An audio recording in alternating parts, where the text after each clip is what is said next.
السلام عليكم، اهلا بكم في قناتي سويت وميت.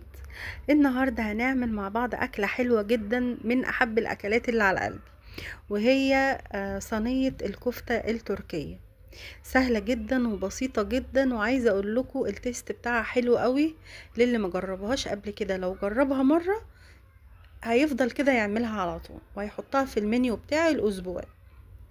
هنقول بسم الله وهنبدأ المقادير. معايا هنا ربع كيلو من اللحمة المفرومة، انا هعمل مقدار ربع كيلو. ومعايا معلقتين كده من الدوش او اللي هي المفرومة. ومعايا بصلاية كبيرة مبشورة، ومعايا فلفل اسود وبابريكا وبهارات وكزبرة، بهارات لحمة او السبع بهارات. هنحط اول حاجة التوابل كلها، وطبعا الملح. وزي ما قلت لكم لازم دوش او ليا، يعني معلقتين صغيرين مفرومين او متقطعين قطع صغيره كده. وممكن لو عندنا مفرمه او كبه كده كبيره نحط الحاجات دي كلها ونديها فرمه تاني فيها يعني. انا هنا البصل المبشور ده انا هعصره كده نص عصره، يعني مش هصفيه قوي من الميه. والميه اللي انا هعصره منها دي ما ترموهاش، انا عايزاها وهقول لكم الاخر هنعمل بيها ايه. هنحط بقى مقدار البصل كله زي ما انتوا شايفين، البصل يتبشر. ما نعملوش في الكبة علشان انا عايزة المية بتاعته دي تنزل. لو اتعمل في الكبة مش هينزل مية، هيبقى ناشف. لكن لما بتبشروه ممكن بعد ما تبشروه كمان ترش عليه رشة ملح والسبوع عشان ينزل المية بتاعته. هنقعد بقى نعجن البصل بالدوش او اللية بالتوابل بالطريقة اللي انتوا شايفينها دي.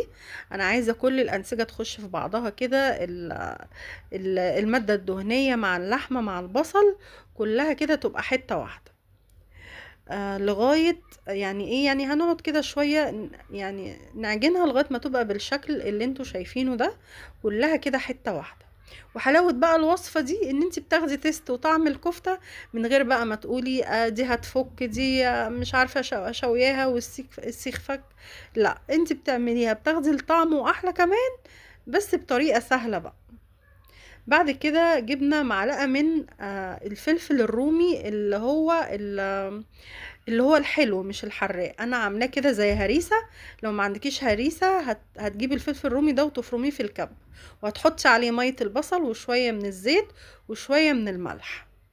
وهتحطي دي من الصلصة يا جماعة، ده فلفل رومي، هي الوصفة كده فلفل رومي مضروب في الكبة طري كده، بس انا ده عاملاها هريسة، حطيت عليه مية البصل وهنحط شوية فلفل اسود عليهم، وهنحط شوية من الزيت، وهنعمل كده الارضية بالحبة زي ما انتوا شايفين. وهنفرد بقى الكفتة عليه بالشكل ده. وهنا هنقطع طماطم زي ما انتوا شايفين كده على الوش. عايزه اقول لكم بقى الحاجات اللي على الوش دي قطعي فيها على قد ما تقدري، لان دي اللي بتعمل الطعم الحلو. ويعني لو قطعتي حبه صغيره هتندمي، لان الحاجات دي هي اللي بتخلص قبل الكفته. هنحط بقى فلفل سبايسي وفلفل رومي وطماطم، وطبعا كمان بصل. يعني انا كل مره يعني اقطع الكميه دي واقول هي دي بس، واندم ان انا ما قطعتش اكتر من كده، لان هي بقى اللي بتدي الطعم الحلو ده. قطعت بقى البصل والفلفل الرومي زي ما قلت لكم، ولو فلفل حراق لو انت حابه هتحطيه على الوش. وبقيت كده الصوص بتاع الفلفل ده هنحطه كده على بقيه الصينيه من على الوش. وهنحطها بقى في الفرن، هننزل الشبكه لتحت. لو فرن كهرباء هتشغلي من فوق وتحت، ولو فرن غاز هتشغلي من تحت الاول، وتديها كده ايه الاخر في الشوايه. وطبعا علشان بما انها لحمة لازم تكش، طبعا هي بتبقى بالشكل ده. حتى في المحلات التركية اللي مشهورة بيها لازم تكش، لان انت عاملة لحمة فاوريدي، لو ما كشتش يبقى اللحمة دي مش لحمة طبيعية مضروب. هنا بقى بعد ما خلصت معانا والخضار كده لازم ما يبقاش مستوي قوي، مديله بس ايه يعني بالشواية كده مديه حرقة بسيطة ودبلان بسيط عشان يبقى طعمه حلو. عايزه اقول لكم من اكلات اللي هتحبوها جدا جدا.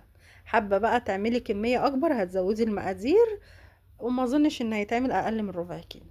وطبعا اهم حاجه ما تنسيش اللايك والاشتراك، وسلام عليكم وباي باي.